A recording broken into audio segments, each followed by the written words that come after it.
Cosa Vostra.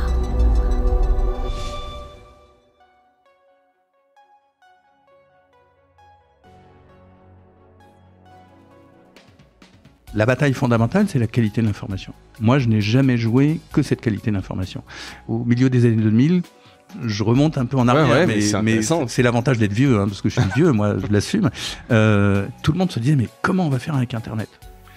Et j'étais en reportage à New York, et je vais voir un ami, et on discute évidemment de ça. Il me dit, écoute, aux États-Unis, on se pose tous la même question, mais il y a une chose dont on est sûr, c'est qu'il y aura toujours des gens qui seront prêts à payer pour de la bonne information.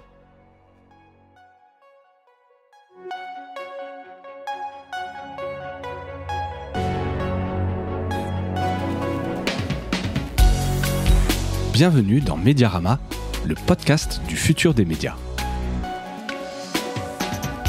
Je suis François Desfossés et chaque semaine, je rencontre des entrepreneurs, des têtes penseuses et des experts de la galaxie média. Ce podcast est proposé par Cosa Vostra, agence de conseil tech et créative. Retrouvez-nous sur cosavostra.com.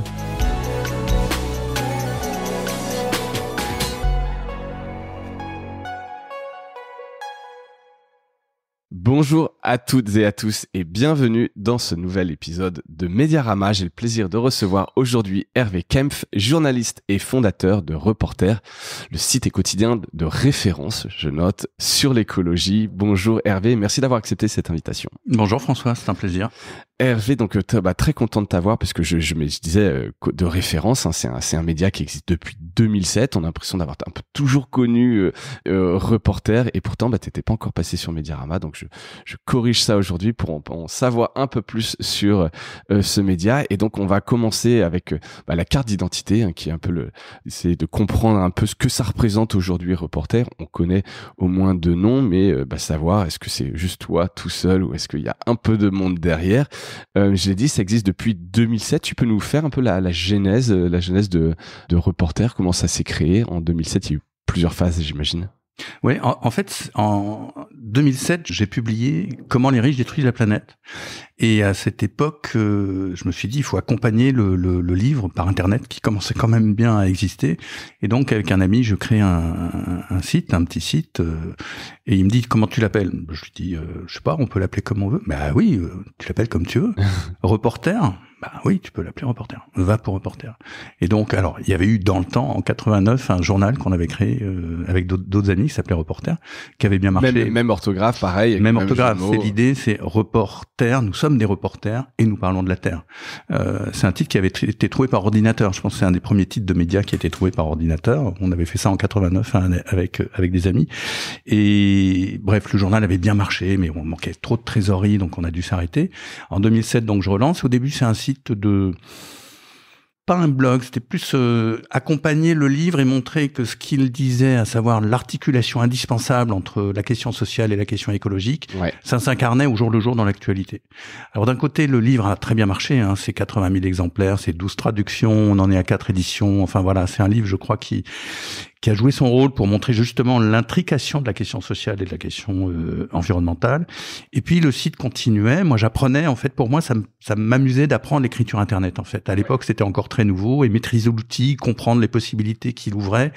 Moi, je suis un journaliste de l'écrit à la base, même j'ai fait de la télé, mais de l'écrit, j'ai fait 15 ans au Monde, voilà. Et donc, l'instrument me plaisait. Et puis justement, j'étais Le Monde qui a été racheté en 2010, donc l'évolution a été, on va dire, pas très bonne pour l'indépendance. Et en 2012, alors que je suivais l'actualité de Notre-Dame-des-Landes, qui était le gros dossier écolo de l'époque, l'aéroport Notre-Dame-des-Landes, le projet d'aéroport de Notre-Dame-des-Landes au nord de Nantes, où il y avait énormément de résistance, et je dis il faut suivre ça, et la direction me dit mais non, tu peux pas le suivre. La direction du Monde, la direction du Monde. Tu dis tu peux pas le suivre, pardon, mais questions politiques ou de ressources et de focus, ça les intéressait pas. C'était clairement politique, je rentre pas dans le détail, mais clairement il y avait un vrai bras de fer. Je suivais ce dossier depuis 3-4 ans, j'étais quand même on va dire un bon journaliste réputé au monde, voilà, donc il y avait aucune raison journalistique de l'enlever. Donc il y avait un enjeu politique fort. Jean-Marc Ayrault, le Premier ministre de l'époque, était maire de Nantes et très promoteur de cet aéroport. C'était vraiment son projet.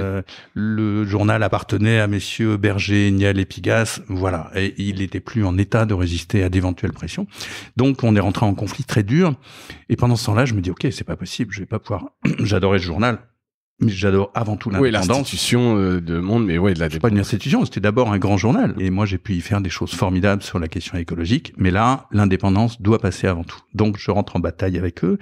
Et puis, je me dis, ok, je vais devoir les quitter, c'est comme ça. Et je prépare de monter en gamme à Reporter, à un moment où d'ailleurs, des jeunes viennent me voir en disant, on aime bien ce que vous faites, est-ce qu'on peut vous aider ?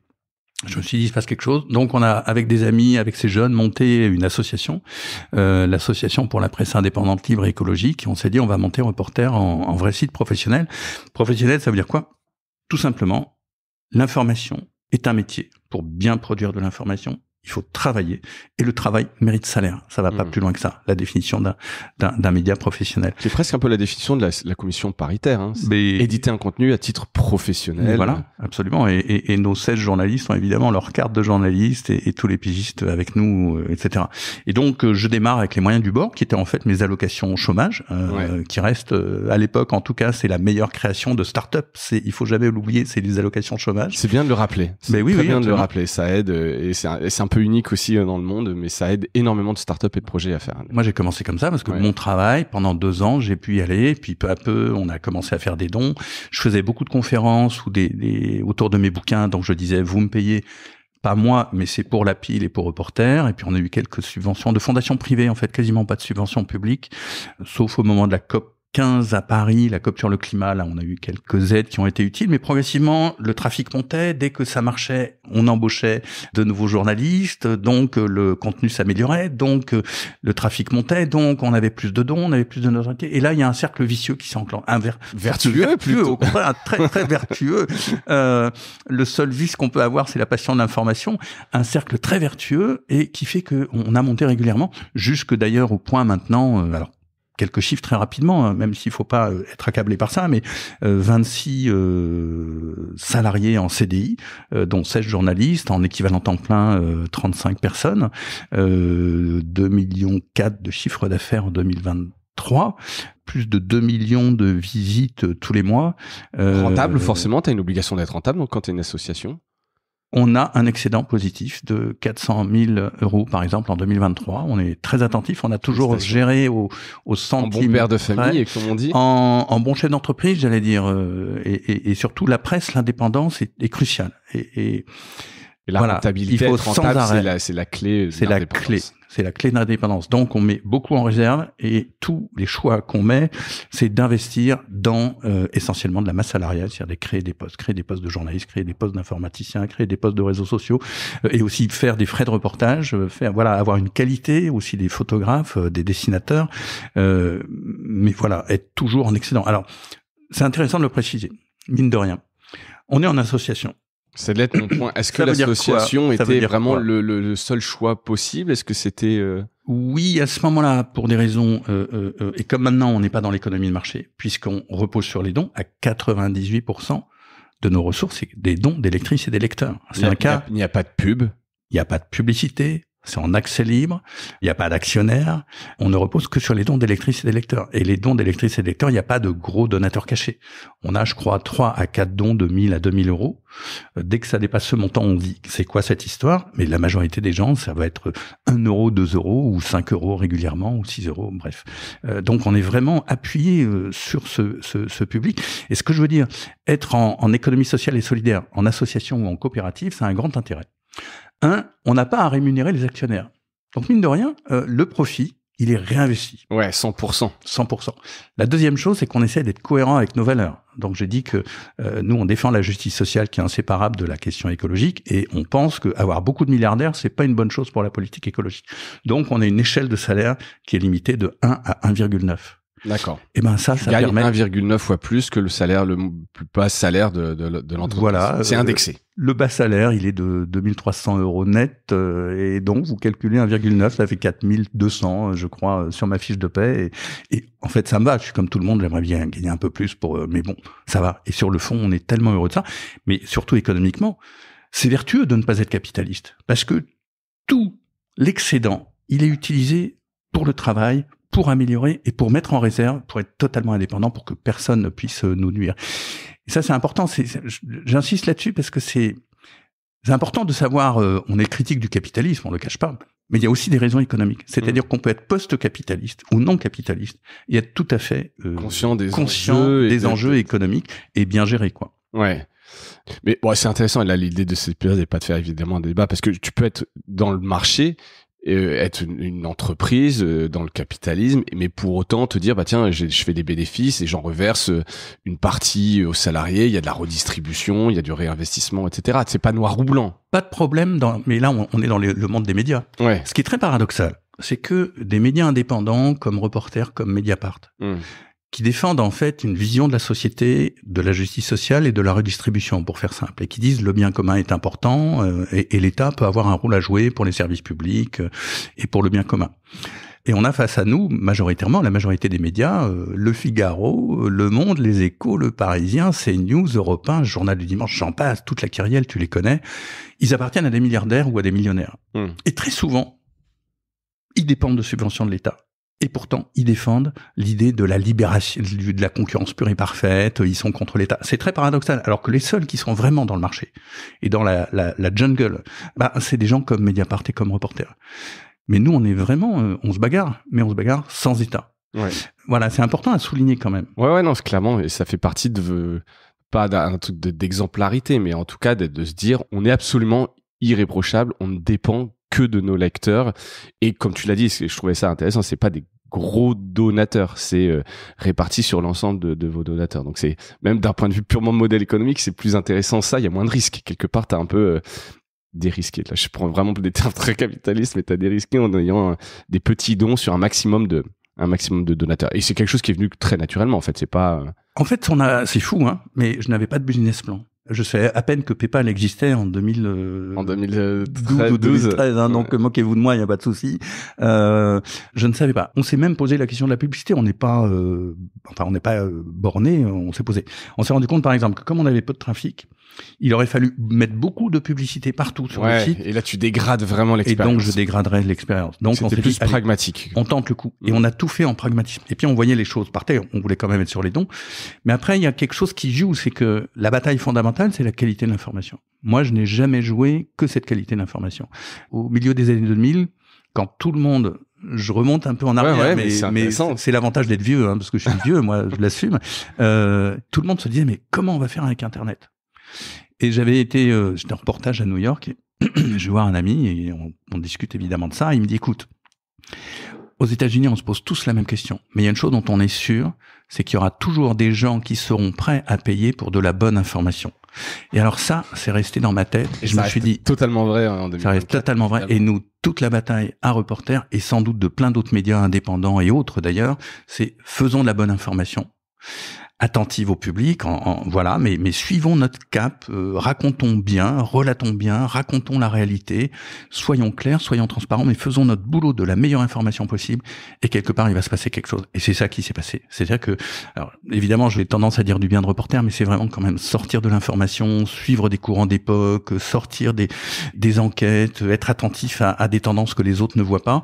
On va parler justement de toute la ligne éditoriale et la manière dont vous produisez. Je veux juste poursuivre cette petite carte d'identité. On a parlé du modèle économique, tu l'as dit, donc des dons à 98%, les 2% restants, c'est quoi par curiosité? C'est on a une collection de livres avec le Seuil. Oui. Donc ça fait quelques milliers d'euros chaque année, ça monte régulièrement, et on a aussi des droits de copie. Enfin, il y a un organisme, le CFC, qui collecte pour vos contenus qui peuvent être utilisés dans des bibliothèques, lycées, etc. Exactement. Et les lecteurs, tu parlais de 2 millions de visites, non? C'était 2 millions de visiteurs uniques par mois. Ouais, d'accord. Donc ça, c'est les lecteurs réguliers. Est-ce que tu connais un peu qui ils sont, leur âge, leur profil socio-démographique? Assez peu. Pourquoi? Parce qu'en fait, on est super respectueux des gens. On va pas leur demander qui vous êtes, est-ce que vous aimez le Coca-Cola, est-ce que vous avez 24 ans, est-ce que vous faites du vélo, je sais pas quoi. On a juste leur adresse mail pour le don. Pour ceux qui pour le don ou ceux qui s'inscrivent à la newsletter. Voilà, s'ils veulent un reçu fiscal, on a leur adresse géographique, mais on sait pas. Donc on passe par des instruments indirects. Alors on a un instrument, on n'est plus sur Google Analytics parce qu'on voulait être indépendant de Google. Donc on passe par Matomo et par Martel, et là qui nous donne quand même des indications, mais surtout géographiques. Donc géographiquement, on sait qu'on est, je te le fais très à la louche, un tiers région parisienne, un gros tiers sur les grosses métropoles, enfin les régions autour de Lyon, de Bordeaux, de la Bretagne, Montpellier, Marseille, Lille.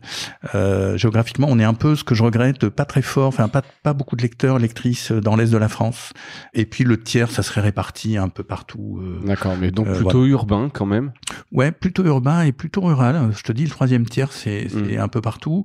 Et puis, on a un autre indicateur qui est par SimilarWeb, qui est un instrument que tu dois connaître, qui donne quand même des tendances. Et là, on voit, on a une belle répartition sur tous les âges, avec quand même une forte majorité en dessous de 40 ans, je crois. D'accord. Bon, ça c'est. Et très féminin, masculin. Je crois il faudrait que je vérifie. Presque parité, mais 52 féminins à vérifier. Voilà, quoi. En tout cas, t'as pas de grosse disparité là-dessus.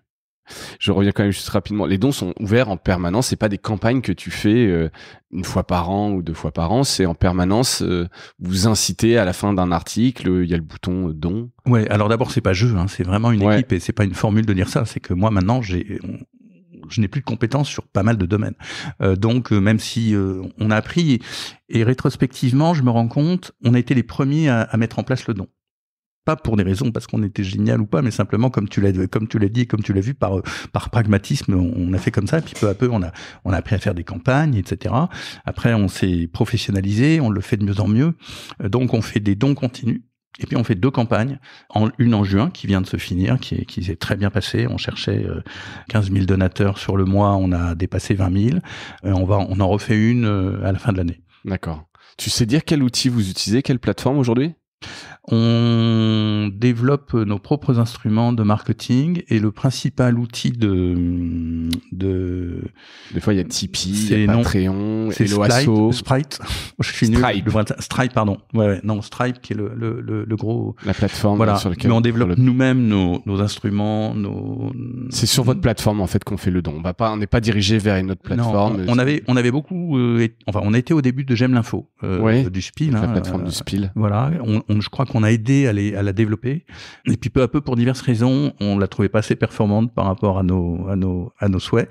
Et puis il y avait une commission pas de négligeable. Donc, non, on préfère rapatrier tout chez nous et faire à notre façon.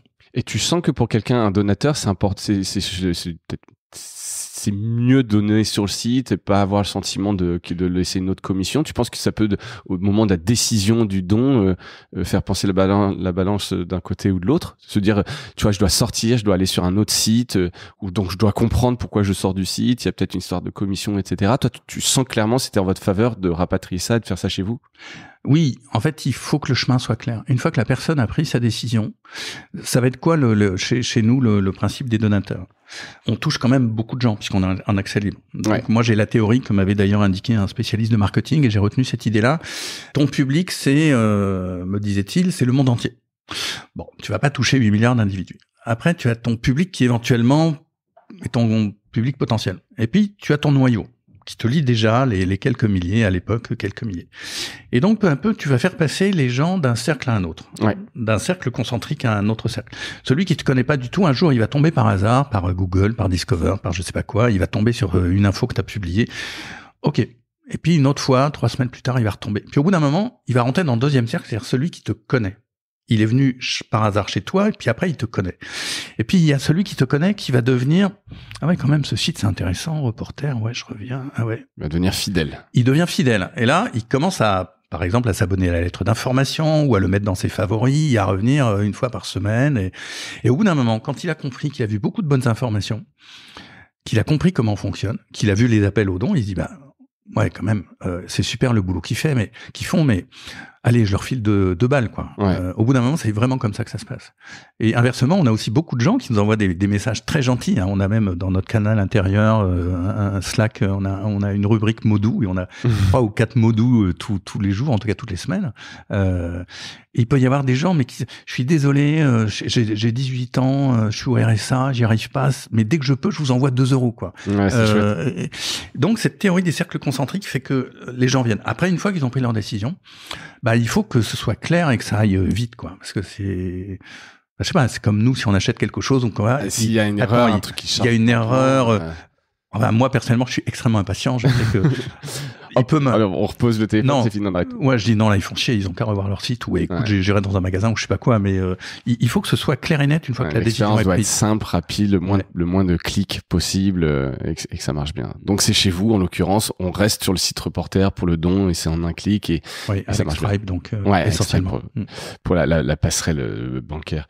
Ce qui me frappe quand même chez Reporter, là on va parler de plus de contenu, c'est quand même la diversité des sujets qui sont traités, hein, la gamme extrêmement large. Enfin, si vous connaissez pas, je vous invite à aller sur voir reporter.net un peu, mettez pause de l'épisode et allez voir, vous verrez, il y a vraiment beaucoup de choses, du local, l'international, les papiers super intéressants en l'occurrence sur les non-humains. Comment est-ce que vous faites, comment vous êtes organisé pour avoir une couverture si dense de l'actualité, des informations écologiques? On a d'abord une ligne rédactionnelle claire qu'il faut préciser, c'est nous considérons que la question écologique est la question politique fondamentale du XXIe siècle. Et quand on dit politique, c'est pas savoir si monsieur machin ou madame Y va être élu, c'est comment est-ce que la société discute, débat et réfléchit à son propre avenir. C'est ça la politique fondamentalement. Donc on dit la question fondamentale de l'avenir de l'humanité, carrément, en début du XXIe siècle, c'est la question écologique. À partir de ce prisme, on va utiliser tous les instruments du journalisme. La rigueur, la contradiction, la vérification des faits, aller sur le terrain, etc. Voilà. Je prends une comparaison parce que je trouve qu'en France, les médias ne précisent pas assez leur ligne rédactionnelle. Donc je vais prendre un des rares médias en Angleterre qui le dit bien, c'est The Economist. The Economist dit, évidemment tu connais, hein, c'est le grand hebdo économique, économique, anglais, et eux ils disent, nous, on considère que le libéralisme est la meilleure méthode pour que la société arrive à une certaine harmonie et à une bonne santé économique. Et à partir de là, nous allons voir le monde par ce prisme. Ils font un excellent journalisme. Je ne suis pas d'accord avec leurs éditoriaux, parfois. Mais la méthode, la méthode, et c'est une très bonne source. Bah, nous, on est pareil. On dit, OK, si vous venez chez nous, sachez qu'on va privilégier l'écologie. Ça va être notre regard. À partir de là, on va faire la qualité maximale du journaliste. Et voilà, moi j'ai passé 15 ans au Monde, c'était quand même c'était pas une école, j'avais déjà du métier avant, mais voilà, on a cette rigueur-là, et du coup je crois je l'ai inoculé, et puis tous les jeunes journalistes qui sont rentrés, qui continuent, sont dans cette logique. Alors après, on a un fonctionnement de rédaction normal, une conférence de rédaction tous les jours, c'est quoi l'actu, et donc on essaye de varier, d'être à la fois en suivi de l'actu. C'est-à-dire qu'il faut que, si on lit Reporter, on doit quand même être au courant, on est au courant de tout ce qui se passe d'important en écologie. On fait toujours des impasses et il arrive qu'on fasse des oublis, mais grosso modo, on essaie de louper aucun rendez-vous important. Et y compris de rebondir sur l'actualité. Là, au moment où on a fait cet entretien, c'était en pleine campagne électorale, après la dissolution du Parlement par monsieur Macron, il fallait qu'on ait une lecture écologique intelligente de cette actualité politique. On va aussi avoir des sujets magazines. Donc on va être dans cet arbitrage, dans ce balancement, et écologie actu et magazine. Ouais, des dossiers un peu plus froids, d'abord un peu plus longs. Quand il y a peu d'actu, ça arrive. L'actu n'est pas toujours excitante, elle n'est pas toujours intéressante. Là, dans ce cas-là, je vais prendre un exemple. On a fait, parce qu'on s'intéresse aussi beaucoup au quotidien des gens. On a fait un article sur les poils. Ça paraît idiot, mais au moment des PFAS, ces polluants abominables, et du téflon, il y a plein de gens qui ont des poils en téflon. Je veux pas donner de marque, et honnêtement, c'est vraiment le truc à pas avoir sur sa santé. Donc, c'est quoi l'alternative? Donc, Fabienne Loiseau, elle a fait une super papier là-dessus. Tu sais que pendant une seconde, quand tu as vu, je parlais des poils, le poil, et les poils de la peau, et je me disais, non, mais pourquoi il parle de poils en téflon? Je comprends, on parle des poils. Pardon. Non, nos poils se hérissent, je ne sais pas. Voilà, pour donner un exemple. exemple, ou ça peut être simplement des ça, papiers, magazines. Ça impacte le quotidien des voilà. gens, effectivement. Ou des enquêtes un petit peu au long cours. On a publié récemment, moi j'ai trouvé une enquête très forte sur les viols en haute mer. C'est-à-dire qu'il y a des gens qui font des croisières à la voile et puis ils vont avoir des équipiers et des équipières. Et en fait, on s'est rendu compte que beaucoup d'équipières pouvaient être sujettes à des assauts ou des pressions, parfois des viols du skipper. Donc c'est un truc qui est un peu caché dans le milieu et on va raconter. Donc voilà, ça peut être aussi ce genre de choses, ou beaucoup d'enquêtes aussi, on travaille beaucoup pour avoir des enquêtes de fond, et donc ce balancement actu, sujet magazine, et puis par ailleurs, si tu me permets de continuer sur cette ligne, donc l'information, mais aussi on est très attentif aux alternatives. Pourquoi ? Parce que nous on est dans l'écologie, mais jour après jour, on est la tête dans le guidon, on regarde sans arrêt les rapports scientifiques, ce que nous disent les gens. Honnêtement, c'est flippant. Ouais, j'imagine. Voilà. Alors, ce qui nous permet de résister, c'est d'abord qu'on a quand même une belle équipe. On sait ce qu'on fait a du sens et voilà. On n'est pas seul face à ce désarroi et on se bagarre. Et en même temps, dans la société, il y a plein de belles choses qui se passent. Il y a plein de gens qui se bagarrent. Il y a plein de groupes qui font des trucs formidables. Et ça nous fait du bien de raconter ça. Et on sait que les lectrices et les lecteurs aussi, ça leur fait du bien parce que, ok, la catastrophe écologique arrive. Ok, le capitalisme, ils sont méchants. Ok, ceci, cela. Ok, les fascismes sont aux portes. Mais malgré tout, il se passe des belles choses. Donc, on est très attentif à regarder aux initiatives, aux solutions en France, ailleurs, que ce soit à l'échelle d'un individu, d'une société, d'une ville. Et la société, elle est vivace, elle est vive, elle est imaginative, elle est créative, elle cherche des solutions que précisément les gros médias, c'est pas pour critiquer les gros médias par principe, mais ne voient peut-être pas assez. On est aussi très attentif aux luttes. Voilà, ça fait partie de notre ADN et on l'assume. Ce canard est né d'une affirmation de liberté par rapport au refus de couvrir une bagarre importante à Notre-Dame-des-Landes. Notre-Dame-des-Landes, ça parlait, Et voilà, on suit ça très attentivement. Et quelque part, bassines, les méga bassines, en ce moment la 69, il y a des luttes partout en France. On a fait une carte des luttes, on l'entretient régulièrement. Voilà, on est attentif à ça. Et c'est pas, pour nous, c'est de l'information. Et je vais prendre un autre exemple. Les Échos, c'est un journal que j'aime bien, même s'il est possédé par Monsieur Arnaud et que souvent les éditoriaux me hérissent le poil. Mais comme les économies, c'est très respectable. Voilà. C'est un bon canard, il y a quand même de l'info. Moi, c'est un des canards que je lis les plus régulièrement. Eux, ils vont voir les patrons. Et je leur reproche pas. Mais nous, on va moins voir les patrons. On n'est pas très bon en économie, je le reconnais. Mais on va voir les gens sur le terrain, sur les luttes. Voilà, c'est une vie de la société qui est tout aussi importante et donc on la suit. Voilà, alternative, lutte. Et aussi, on a toujours été attentif à la science. Moi, je suis journaliste scientifique d'origine. On a embauché l'année dernière Vincent Luquès, qui est un très bon journaliste scientifique. Donc, on essaye aussi de repérer des points importants, soit pour faire de la bonne pédagogie, parce que on croit qu'on sait tout sur le climat, mais non, par exemple, ou sur la biodiversité. Non, il y a sans arrêt du travail qui se fait. Il faut comprendre comment ça évolue. Il faut aller voir des scientifiques. Donc un peu de la pédagogie. Puis quand il y a quelque chose d'important qui se passe, le repérer aussi et pouvoir le raconter. C'est important, justement, de pas être juste dans l'observation, mais sur le côté scientifique, je trouve ça assez intéressant parce que il y a plein de belles choses aussi qui arrivent grâce à la science et qui peuvent peut-être pas sauver l'humanité sans être mais c'est important aussi de regarder par la science. En tout cas, je trouve que c'est parce que on reproche souvent, à la science, genre un peu à Elon Musk, en se disant, en fait, peu importe qu'on détruise la planète. La science va nous sauver, c'est le futur, on trouvera toujours des solutions et souvent les écologistes sont un peu contre ça, j'ai l'impression. Donc c'est bien aussi d'entendre que... Oui, alors pas tout à fait. Mais là ça nous mènerait à une analyse de l'idéologie du capitalisme à l'heure actuelle et de du techno, ce que moi j'appelle avec d'autres le techno-capitalisme. Mais justement, d'abord l'écologie, elle est née de la science quelque part. Elle est née de la science. Quand on dit le changement climatique, si maintenant c'est devenu un lieu de la culture commune, parce qu'on a pu mesurer de manière scientifique c'est parce qu'il y a eu des décennies de travail, de discussion pour que quelque chose qui maintenant nous paraît évident et bien documenté, c'était pas du tout évident il y a encore 40 ans ou 50 ans. Bon, voilà. Et donc nous les écologistes, là je me reconnais tout à fait comme écologiste en tant que citoyen, et comme journaliste scientifique, on apprend part du travail scientifique, la biodiversité, le plastique dans les océans, etc., les PFAS dont on parlait tout à l'heure, les polluants éternels, tout ça à la base c'est un travail scientifique. Et donc il faut le relater en partant de l'analyse scientifique, en allant voir des chercheuses, c'est-à-dire qu'est-ce qu'on sait, qu'est-ce que vous savez pas, est-ce que vous pouvez nous expliquer, voilà. Et puis par ailleurs, sur la technique elle-même, ça c'est un sujet très intéressant que tu abordes, parce que est-ce qu'on essaye de faire, mais on peut pas tout faire, mais j'aurais vraiment poussé là-dessus. La technologie, il n'y a pas une seule technologie possible. Il y a des voies technologiques possibles. Il y a un exemple classique, c'est comment, par exemple, s'est développée l'industrie automobile au début du XXIe siècle aux États-Unis. Le Fordisme. Les tramways dans les villes étaient extrêmement développés. Ouais. Vraiment, c'était extraordinaire. Il y avait des transports en commun qui fonctionnaient très bien. L'industrie automobile. Alors, il y a eu une nouveauté technique, et puis la méthode de Ford, effectivement, d'une nouvelle conception d'une automobile. Hein. La Ford T qu'on voit, le hasard fait que j'étais au Conservatoire national des arts et métiers l'autre jour, j'ai vu la Ford T. Modèle T, ouais. Il faut la voir, cette voiture, elle est tout à fait étonnante. Donc, Ford trouve un modèle simple, et puis surtout la capacité de la produire à grande échelle, etc. Mais après, l'industrie automobile et l'industrie du pétrole a vraiment fait un lobbying énorme pour éradiquer les tramways et tous les systèmes de transport en commun. Ils ont racheté les voitures électriques. Absolument. Y compris les voitures électriques, parce que je sais plus comment s'appelait cette voiture, mais enfin, il y avait déjà des voitures électriques qui avaient une certaine autonomie qui allait aussi bien que les thermiques. Hein. Absolument. Et donc voilà, ça veut dire quoi? Ça veut dire qu'il y avait un choix technique qui était possible. Et maintenant, on redécouvre les tramways, par exemple.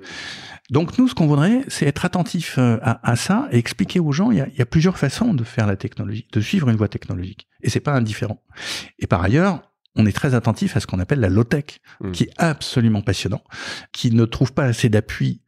Pourquoi? Pour une raison, et la simple, c'est que c'est très difficile de faire du profit avec de la low-tech. C'est très difficile de faire du profit avec la sobriété. Et par ailleurs, moi, je connais des ingénieurs et je les aime bien. Ils aiment toujours faire le truc un peu compliqué, mais s'ils ont des moyens pour le faire. Ouais. Effectivement, si on prend un Rafale ou n'importe quel objet de ce type, c'est fascinant, la furtivité, les alliages de métaux et de terre sur les ailes, le degré de pénétration, etc. Sauf que dans tout ça, on oublie la question écologique. Ah oui, et donc, il y a une voie technique qui est absolument passionnante, qui est tout aussi intelligente, avec aussi des ingénieurs, qui s'appelle la low-tech ou la technologie sobre. Et là, il faut arriver. Et là, par exemple, je voudrais que Reporter, on arrive à travailler plus là-dessus pour mettre ça en avant, montrer... Pour le mettre plus en avant, ouais. Donc ça, c'est une voie où tu aimerais aller, mais en tout cas, je trouve ça effectivement intéressant et qui permet de s'ouvrir en plus à la réalité, au progrès, aux sociétés, à ce qui se passe. Et je trouve que c'est un beau trait d'union. En tout cas, tu peux être écologiste tout en aimant la tech et le progrès, quoi. Bon, c'est peut-être un peu j'enfonce peut-être une porte ouverte, mais on l'a dit, c'est un des médias les plus anciens, Reporter. Est-ce que quand même la manière dont tu couvres l'actualité, encore une fois, une équipe de 35 équivalents temps plein, c'est une vraie rédaction. Donc la manière dont vous couvrez l'actualité, et surtout depuis l'entrée en urgence climatique, elle était pas du tout aussi présente en 2007 quand t'as commencé, puis même 2012-2013. J'ai l'impression que c'est un peu plus récent, cette urgence climatique. Je dis, j'ai exagéré, mais de mon point de vue, ça fait 2-3 ans où vraiment, est-ce que ça a évolué? C'est de la manière dont vous couvrez tout ça? Oui, alors d'abord parce qu'on a grandi, on est plus nombreux, il y a plein d'erreurs de jeunesse qu'on ne faisait pas, on est devenu très rigoureux, je veux dire, on a vraiment une qualité d'édition qui est bonne. C'est plus un blog. Peut-être en 2007 c'était un blog. Voilà, moi aujourd'hui t'as une rigueur, vous êtes regardé, suivi, quoi. Voilà, et puis en interne, on lit, on relit les papiers, on les discute, il y a 3 SR secrétaires de rédaction, on est vraiment attentifs, et moi je suis tellement soucieux du détail, et tous les camarades aussi, que vraiment on essaye d'être super propre dans l'édition. Donc mine de rien, ça c'est important, parce que c'est vrai qu'en 2013-2014, j'étais peut-être moins... on était au four et au moulin, donc moins attentif. Il y a aussi le fait d'être en équipe, c'est vraiment important, c'est-à-dire qu'on discute beaucoup. Enfin, ce que font toute une rédaction en bonne santé, elle discute, elle réfléchit. Donc ça, c'est ça, mine de rien, c'est important d'avoir cet aspect. Et sur le fond, donc ce professionnalisme et cette rigueur, on s'est vraiment, je crois, amélioré. Et par ailleurs, l'écologie, on est passé d'un moment où il fallait encore faire de l'alerte pour poser la question de l'écologie dans le débat public. Ça, c'était vraiment notre mantra. Le mettre au centre. Le mettre dans le débat public sans arrêt. Et d'une certaine manière, j'y reviendrai, c'est encore nécessaire. Et en même temps, maintenant, l'écologie devient quelque chose de clivant. C'est-à-dire que c'est rentré dans la culture commune et tous les acteurs commencent à se dire « Ah ouais, mais si on fait une politique écologique, ça va changer ça dans mon comportement, dans mon économie, dans mes façons de vivre, dans mes façons de gérer des entreprises. Donc, il y a du bon, mais il y a peut-être du mauvais. Donc, comment je m'en empare, comment je l'adapte. Et donc, ça devient un vrai objet politique, au sens un objet dont on discute. Ouais. Alors qu'avant, il fallait convaincre que le changement climatique existait et il fallait batailler contre les climato-sceptiques, pour faire simple. Ouais. Maintenant, même s'il y a un retour du climato-sceptique, notamment par l'extrême droite, du climato-scepticisme, notamment par l'extrême droite, c'est quand même moins pressant. En revanche, ah oui, mais voiture électrique, ou transport en commun, vélo ou scooter, je dirais. Nucléaire ou éolien. Nucléaire ou éolienne, énergie renouvelable et mix énergétique. Mais quelle place pour les économies d'énergie? Pesticides ou pas pesticides, etc., etc. Donc ça devient très très conflictuel et ça a quand même nourri des mouvements sociaux parmi les plus importants de ces dernières années et des mouvements populaires. Je veux dire, les gilets jaunes démarrent sur une contestation de la taxe carbone, mais aussi. Et c'était pas une opposition une vision anti-écolo, c'était vous nous faites la taxe carbone, mais au même moment, vous diminuez l'impôt sur la fortune. Vous vous foutez de ma figure. Voilà. De la même manière, au moment de la révolte des paysans en début d'année 2024, c'est parti beaucoup. On n'en peut plus. Le monde paysan est exsangue. Je rentre pas, mais il y a aussi un développement d'une agriculture productiviste et d'un système agro-industriel qui élimine de manière assez délibérée la majorité des paysans pour instaurer un certain modèle.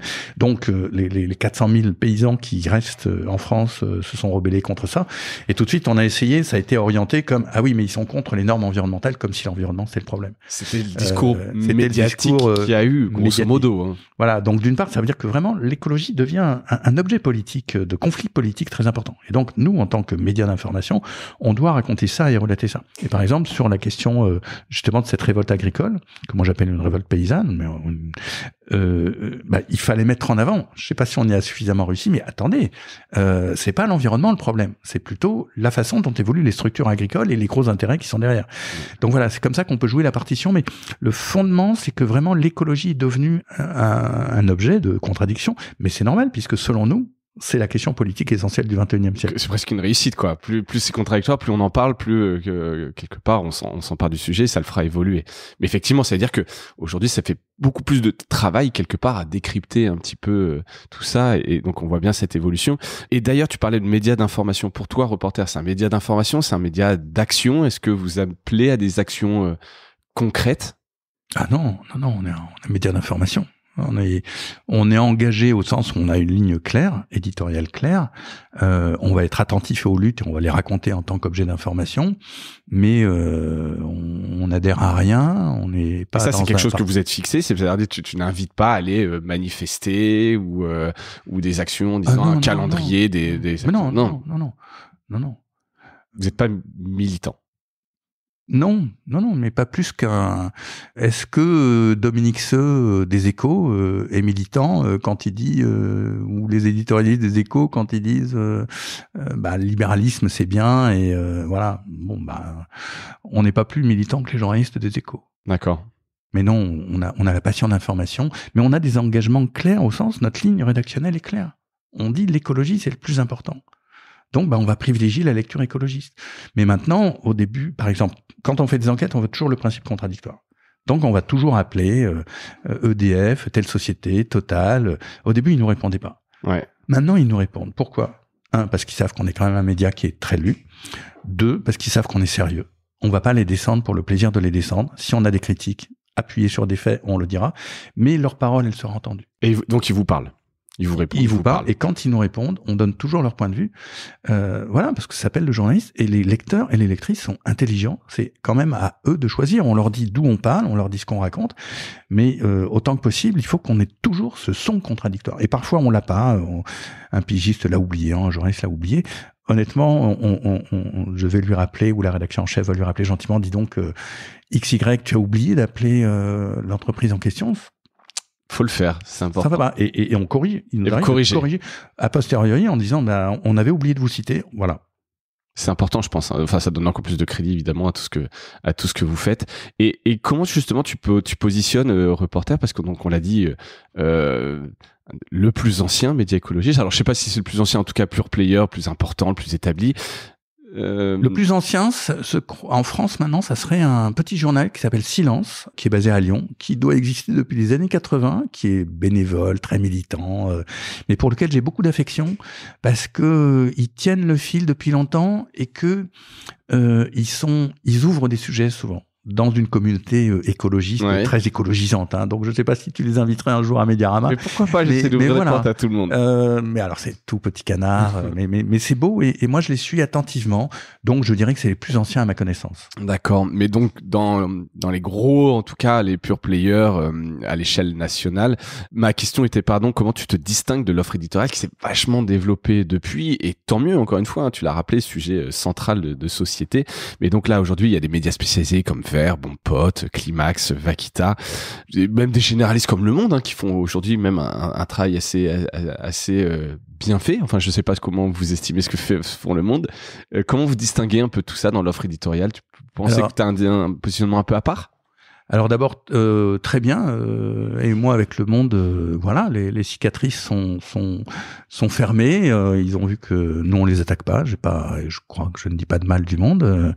Je vais même je suis invité au Festival du journalisme à Couture-sur-Garonne. Ils nous citent régulièrement parce que voilà, ils savent qu'on fait quand même du bon boulot. Et je dirais que c'est presque plus un peu des concurrents aussi, parce que nous on est quand même la plus grosse rédaction de France sur l'environnement. Avec 16 journalistes et tout le réseau qu'on essaye de bâtir en international, avec le réseau de pigistes, etc. Et donc on regarde avec attention ce que raconte Le Monde. Ils produisent de la bonne info, puis c'est pas des mauvais, hein. Quelques-uns sont encore mes camarades. Ouais, j'imagine que vous connaissez ça. Libération fait du bon boulot, Mediapart aussi progresse sur l'écologie, donc et tous ceux que tu as cités, Vert, ils produisent moins d'infos, donc c'est plus sur les réseaux sociaux et des enjeux de communication, mais Climax, moi je les aime bien. J'aime bien le boulot qu'ils font. Je trouve pétillant, joyeux. Voilà, ils cherchent une voix que j'apprécie. Bon Pote, c'est un très bon vulgarisateur, mais c'est pas un média. Mais il fera de temps en temps des analyses très pointues. Donc voilà. Mais nous, on se situe plutôt dans la bagarre, mais c'est une bagarre amicale parce c'est un peu du sport aussi de sortir de la bonne info avec plutôt Le Monde, Libération, Mediapart, mais 20 minutes quelque part. Et des généralistes qui ont quand même une vraie déontologie, une vraie des capacité de travail, des moyens, traiter de l'actu, et qui savent que c'est important. Et donc voilà, Alors comment se situe Reporter? C'est compliqué de le dire. Hein. On est évidemment toujours son plus mauvais juge. J'ai l'impression quand même que maintenant on est respecté. Les gens dans le Landerneau, ils savent qu'on bosse bien, qu'on est sérieux. Ils savent aussi, je dirais. C'est toi qui as employé, je crois, le terme de référence au début. On donne quand même les axes importants sur ce qui est cohérent avec une pensée écologiste et ce qui ne l'est pas. Et ça, c'est important. Trier un peu grain de livret pour savoir ce qui va avoir de l'impact. Oui, mais faire des choix même au sens de la pensée. Par exemple, on a une position très critique sur le nucléaire, sur le développement de l'énergie nucléaire. Parce que aussi bien sur le plan scientifique, démocratique, économique, il y a un éléphant dans la pièce, c'est que tous les partis de droite sont partisans du nucléaire, alors que économiquement c'est un truc de dingue, ça ne tient pas. Donc là il y a un vrai enjeu économique pour la France, c'est faire un mauvais choix.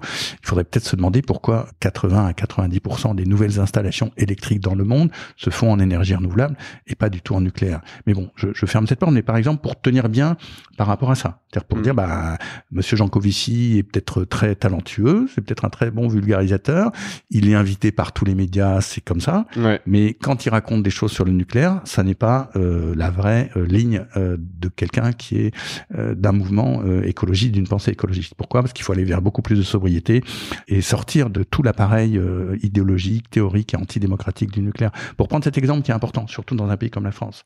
Mais donc on sera très attentif à ça et je pense que c'est la qualité de la façon dont on aborde les sujets et une fois de plus j'insiste sur la qualité de l'information. Notre seul point qui nous permet de dire il faut plutôt aller dans cette direction que dans celle-là, c'est cette qualité de l'information. Mais à partir de là, on joue un petit peu ce rôle. Ok. Et je reviens par ces jeunes médias. Alors en plus, j'utilise le mot jeune. Ces sciences sont plutôt lancées par des jeunes, donc qui sont vraiment présents sur les réseaux sociaux, etc. Est-ce que tu n'as pas toi le sentiment parfois que ça va être Reporter, le média un peu plus vieux, je fais entre guillemets avec tout le respect, c'est toi qui as utilisé tout à l'heure le terme vieux, etc. Tu vois, des Vaquita très incarnés, etc. Est-ce que pour les jeunes reporters, ça les intéresse, ils peuvent y aller, ou est-ce qu'ils vont trouver l'information sur la question c'est est-ce que ces nouveaux médias ringardisent quelque part Reporter? Si je devais synthétiser ma question. Moyenne d'âge Reporter, 32 ans. Ce que tu disais, effectivement, donc tu spoilais un petit peu tout à l'heure, mais voilà. Donc, ouais, On a 2 journalistes de 24 ans et une de mes fiertés, c'est d'avoir embauché et identifié des bons journalistes et des bonnes journalistes jeunes. Voilà. Et moi, je vais quitter Reporter dans quelques mois. On y travaille. On a bien fait d'enregistrer là, quoi. Dommage, j'aurais loupé. Donc, mais je suis tout à fait conscient de ça. Mais fondamentalement, c'est une équipe de jeunes. En fait, pourquoi est-ce que on est en accord? Moi, ça m'a fait beaucoup grandir depuis 10 ans. Ça m'a secoué aussi. Puis j'ai appris en 10 ans. Je suis pas le même qu'il y a 10 ans, parce que quand toute l'équipe on pousse vers quelque chose, ok, tu bouges quoi. Donc non. Et pourquoi Reporter ça marche? C'est pas parce qu'il y a Hervé Kempf qui ceci, qui cela. C'est parce que toute cette équipe de jeunes, elle est en accord avec son époque. Elle est en accord avec la génération. Elle est le Reporter, c'est un média qui parle à des gens de 30 ans qui s'y reconnaissent. Et puis on développe beaucoup les réseaux sociaux. On travaille, on s'améliore peu à peu, mais sur Instagram, sur TikTok, sur tous les autres, on travaille là-dessus. Et une fois de plus, les gens sont jeunes. Alors non, moi je me reconnais pas. C'est comme si on disait Le Monde est vieux. Le journal Le Monde est vieux. En âge, oui. Malgré toutes les critiques en âge, oui.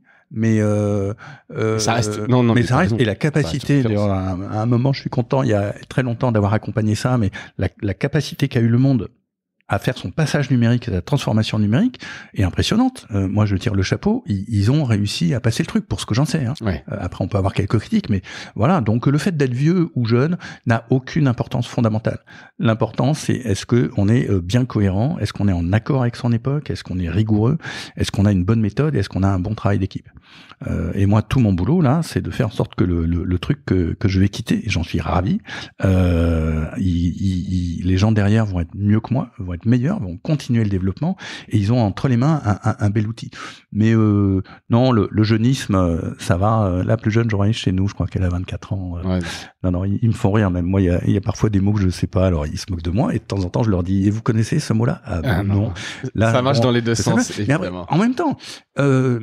Il y a pas que les jeunes dans la vie, qu'il y a des vieux, quoi. C'est non, mais, et bien moi, sûr, j'assume d'être vieux. était voilà. Et dans les luttes, par exemple, il y a un truc très passionnant.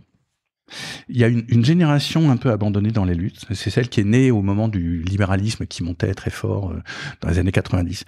Et donc, tu trouves des gens qui ont, mettons, plus de 50 ou 60 ans, qui ont une culture politique d'avant, qui sont quand même des gens formidables, qui sont très impliqués, qui se bagarrent. Et moi, je les admire beaucoup, ceux-là. Et puis, tu as toute une jeune génération de gens de moins de 25 ans qui arrivent, qui débarquent, qui découvrent la violence du capitalisme et la violence de ce qui est en train de se passer, et qui s'engagent. Et au contraire, moi, je voudrais qu'on fasse mieux, d'ailleurs, c'est en train de se faire, qu'on fasse le lien entre ces deux générations. Trait d'union. Et qu'on dise aux gens de 40 ans, 45 ans, 38 ans, rejoignez-nous.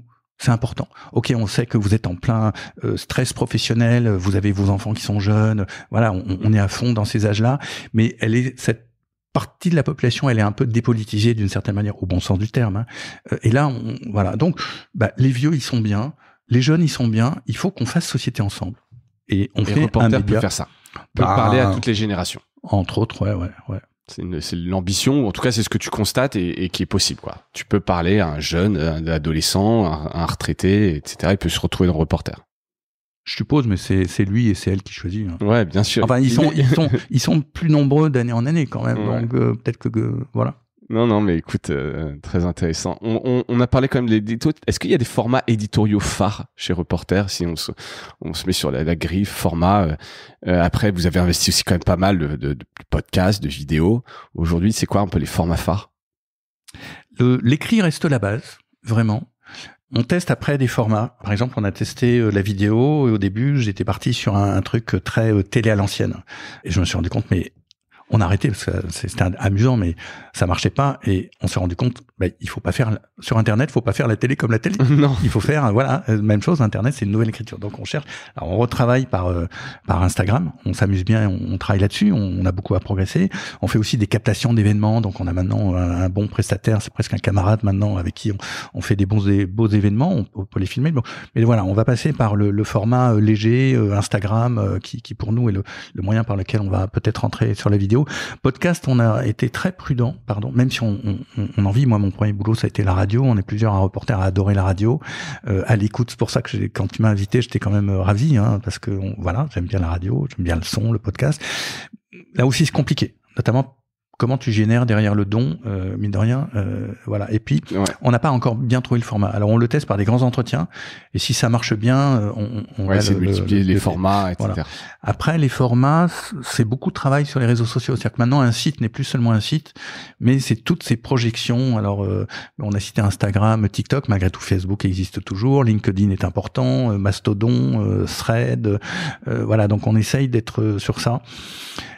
Si je reviens pour la vidéo, on a fait des beaux partenariats avec Off Investigation. On a fait deux beaux films autour des méga-bassines et de Sainte-Soline. On a un projet en cours. Alors, l'actualité politique nous a un peu bousculé, donc on l'a mis à l'arrêt, mais on aime bien ça. Et l'équipe de Off Investigation autour de Jean-Baptiste Rivoire, ils bossent vraiment bien. On s'est bien entendu, donc on va essayer de travailler dans cette direction. D'accord. Et tu disais justement l'actualité, hein, tu l'as dit, on est entre la dissolution et les élections. Est-ce que l'écologie, pour le coup, elle est bien évoquée? Alors, on en parlait ce matin, il se trouve que la une du Parisien, justement, l'évoquait, mais vous bataillez un peu là-dessus. Tu regrettes pourquoi est-ce que dans cette bataille des extrêmes, il y a peu de place pour l'écologie? Est-ce qu'au moment où ça devient important, on se dit, bah, l'écologie, tu sais, c'est comme dans une crise économique, le marketing, bon, bah, c'est la com, c'est le premier truc qu'on coupe parce que, quand tout va bien, on peut en parler, mais là, on a l'impression que l'écologie, personne n'en parle, quoi. Là, on est obligé d'avoir une analyse politique et peut-être tes auditrices et tes auditeurs ne seront pas tous d'accord, mais moi, j'analyse beaucoup les choses par rapport au capitalisme, par rapport à la bataille qui se joue autour du capitalisme et à l'état historique actuel du capitalisme. C'est pour la raison que je t'ai dit. À partir du moment où la question écologique a été vraiment comprise et est intégrée comme étant quelque chose qui met en cause le système productiviste, le système de profit, ça devient une menace. Et donc, le travail des néolibéraux et de l'extrême droite, avec des nuances, mais on va peut-être pas rentrer là dans le détail, depuis 5 à 10 ans, est vraiment de dire ouais, non, c'est pas possible. Donc on peut faire, alors pour certains, une transition, ce qu'ils vont appeler une transition écologique, qui va être essentiellement faire des énergies renouvelables et développer l'auto électrique, dès lors qu'on reste dans un système technique actuel où la répartition des richesses et le système économique avec la façon dont il génère le profit ne va pas fondamentalement changer, ou aller vers les voies qui sont celles de la sobriété et de la diminution de la consommation matérielle et de la consommation énergétique. Et donc, on est entre ça, et malheureusement, l'état des forces, du rapport de force au niveau mondial, est tel que c'est plutôt la voie techno-capitaliste qui est engagée, avec en plus un choix politique d'une large partie des capitalistes ou de l'oligarchie. Moi, j'emploie ces termes qui sont maintenant appartiennent au vocabulaire politique, de la science politique, de choisir délibérément l'extrême droite. C'est-à-dire de répondre à la colère sociale qui monte, non seulement dans des pays comme le nôtre en France, mais au niveau mondial, et en tout cas dans les populations occidentales, et de dire le problème c'est l'immigration, c'est l'étranger, et d'une certaine manière le changement climatique amenant, si on le laisse dériver probablement des phénomènes migratoires, accroît encore, de leur point de vue, la question migratoire. Et donc de détourner la colère des riches, pour faire simple, vers l'étranger. Et donc là, l'extrême droite est acceptée par une large partie des capitalistes. En France, Bolloré en est un exemple, qui reprend le modèle de Rupert Murdoch aux États-Unis, en Australie, en Angleterre, et qui a un poids extrêmement puissant en France, et il n'est pas le seul, hélas, pour aller dans un certain sens. Donc, et là, puisqu'on est dans une émission de médias, et toi tu connais aussi très bien ça, les médias, ils sont pas indépendants. Ils sont quand même dans un certain sens et ils font ce que leur disent les propriétaires pour l'essentiel. Pourquoi ? Comment ça se passe dans un média ? La règle simple, c'est qui paie commande. Donc si tu appartiens à Monsieur Bolloré, Monsieur Bolloré, qu'est-ce qu'il va faire ? Il va nommer un directeur de la rédaction. Le directeur de la rédaction, qu'est-ce qu'il va faire ? Il va nommer ses rédacteurs en chef et rédactrices en chef.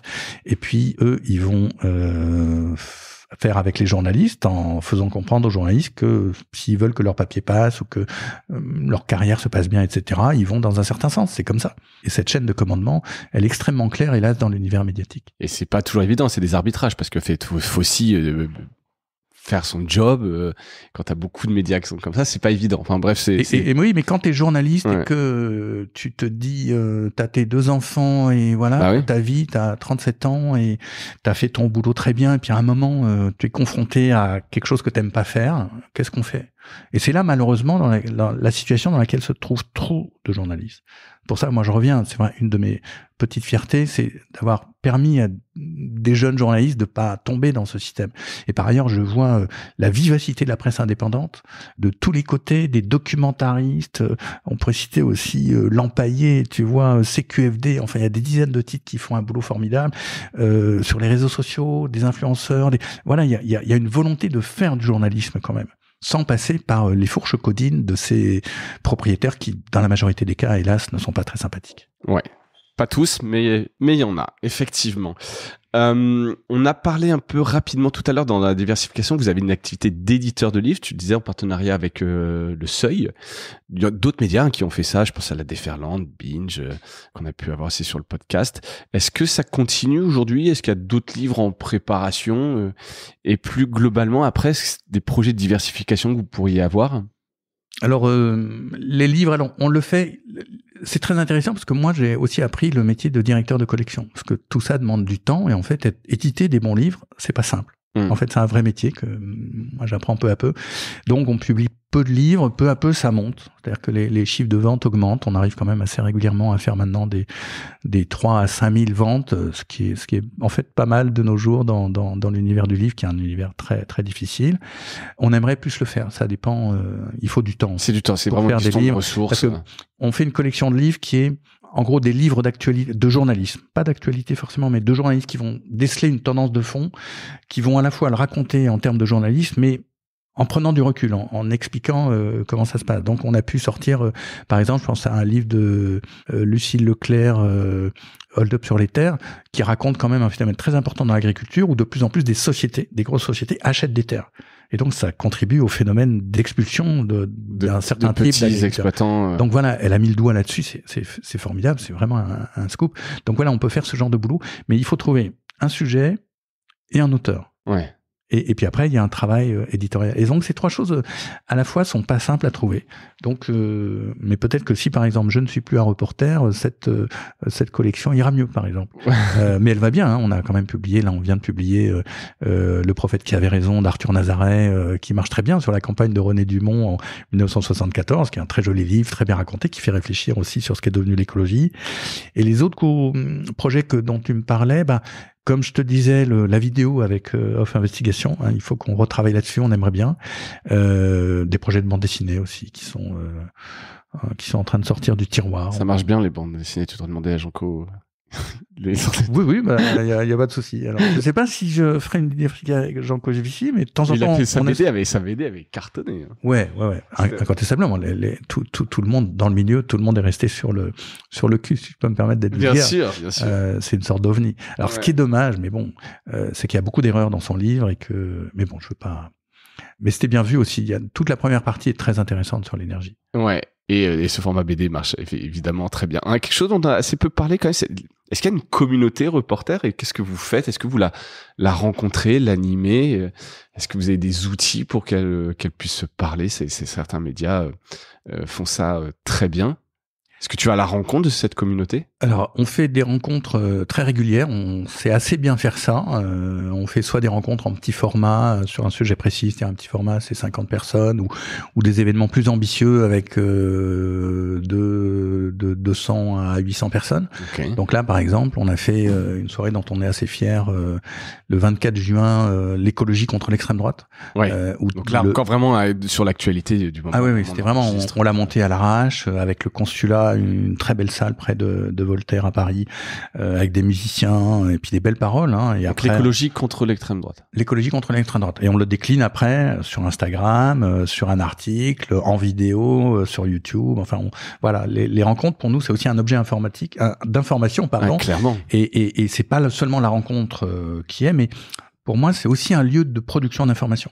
Et qui doit se décliner après, et aussi on l'a fait en live de façon à ce que voilà, il faut pas être trop parisien. Sa vie pendant, sa vie après. Voilà. Et on dit des choses. On avait fait l'année dernière, par exemple, avec d'autres médias, avec Social Terre, avec Blast, avec les Soulèvements de la Terre, une soirée de soutien aux Soulèvements de la Terre du mouvement écolo quand ils étaient menacés de dissolution.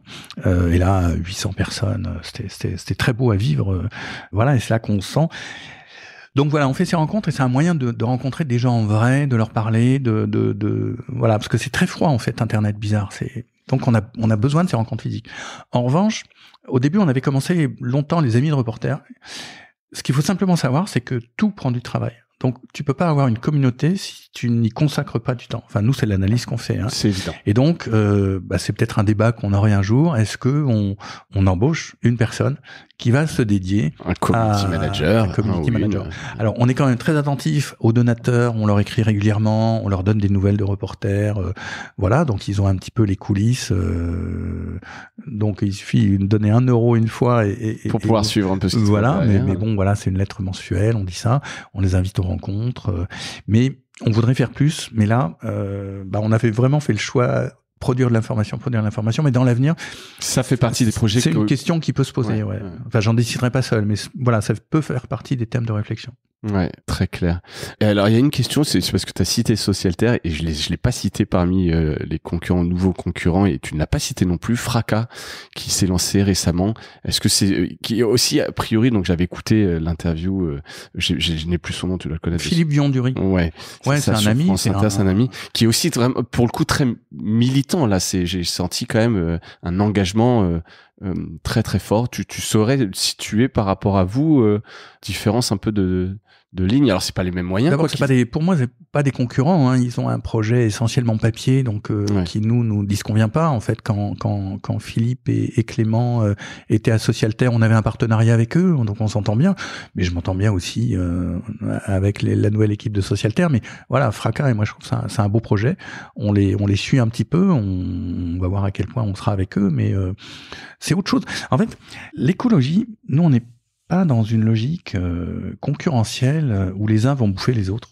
Voilà, c'est peut-être notre côté. J'imagine bien. Voilà, alors parfois il y a peut-être des gens qui sont dans cette idée. Nous, on voit pas trop les choses comme ça. Je crois que l'écologie, c'est une complémentarité, un bel écosystème. C'est un écosystème où il y a une variété, où il y a une diversité, où tu as des papillons, des oiseaux, des éléphants, des diplodocus, des chiens, des humains, tu vois, j'en rajoute un peu, mais voilà. Et nous, on se sent assez complémentaires. Fracas, ils ont une position ça va être un journal papier, on va voir ce qu'ils font en vidéo. Effectivement, plus engagé, avec une approche plus intellectuelle, etc., mais pas de couverture d'actu. Ouais. C'est bien, moi je trouve que ça va animer. C'est complémentaire. C'est complémentaire, et ça nous stimule. Quand Bon Pote, tu parlais de Bon Pote tout à l'heure, fait son truc, enfin son truc, c'est pas du tout péjoratif. Hein. Non, je me dis, c'est bien, il vulgarise bien, on a des trucs à apprendre. Quand je vois Climax qui sort ses journaux un peu olé olé, en essayant d'être drôle et de joyeux malgré la catastrophe, je me dis c'est bien. Quoi, ça stimule un petit peu cet écosystème dont tu parles. Voilà, je crois qu'il faut pas être dans des logiques l'un va bouffer l'autre. C'est au contraire. Et là, la presse, c'est l'écosystème qui joue. Et s'il y a une richesse d'écosystème, on va créer ensemble une culture écologique. Il y a des gens qui vont se retrouver dans Reporter, mais peut-être qu'ils vont pas se retrouver dans Reporter pour des raisons que j'ignore, qui seront plus à l'aise chez Climax ou chez L'Âge de Fer, qui est aussi un très joli journal. Tu vois, ça peut varier. Et c'est bien comme ça, parce que l'essentiel, c'est reprenons la théorie des cercles concentriques. L'essentiel, c'est qu'on gagne en buzz généralisé, qu'on crée. Plus t'as de masse dans ce gros cercle, plus t'as de masse, voilà. Et ce cercle, il doit être commun, tu vois. Ouais. Donc, peut-être parce que moi, on a une logique coopérative et post-capitaliste qu'on envisage les choses comme ça. Donc, une bonne analyse aussi, une bonne vision de la coopération.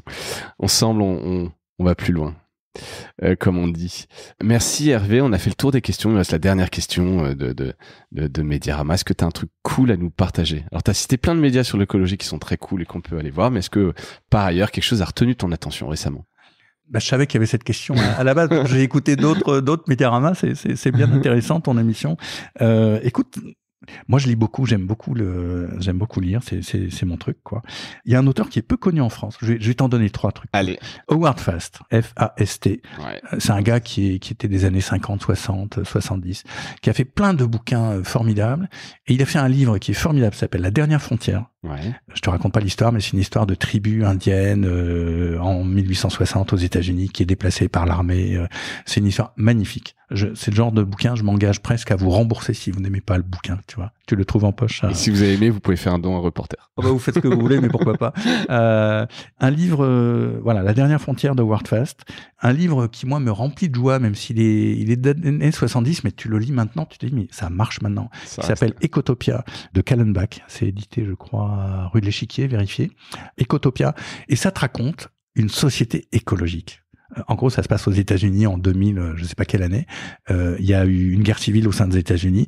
Il y a la côte est qui restait capitaliste, dure, plein de pauvres, la galère, tu vois, des flics.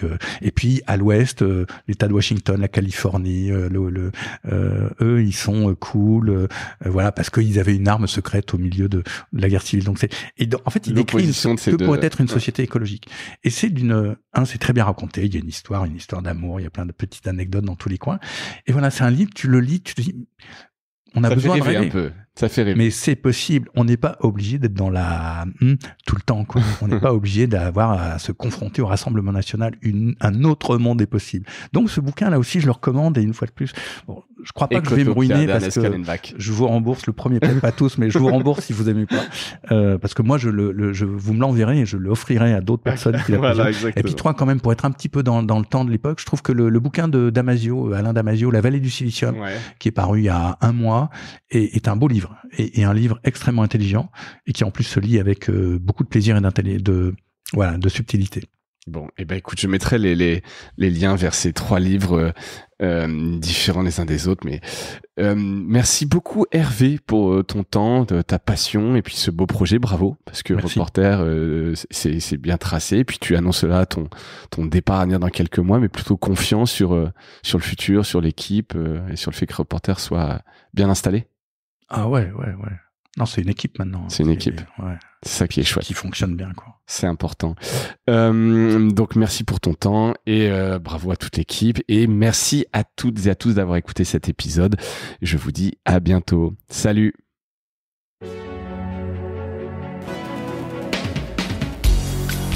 Voilà, Mediarama s'achève. Si cet épisode vous a plu, n'hésitez pas à le liker et le partager. Et puis, si vous souhaitez être accompagné par notre agence Cosa Vostra, contactez-moi par mail mediarama@cosavostra.com. Portez-vous bien.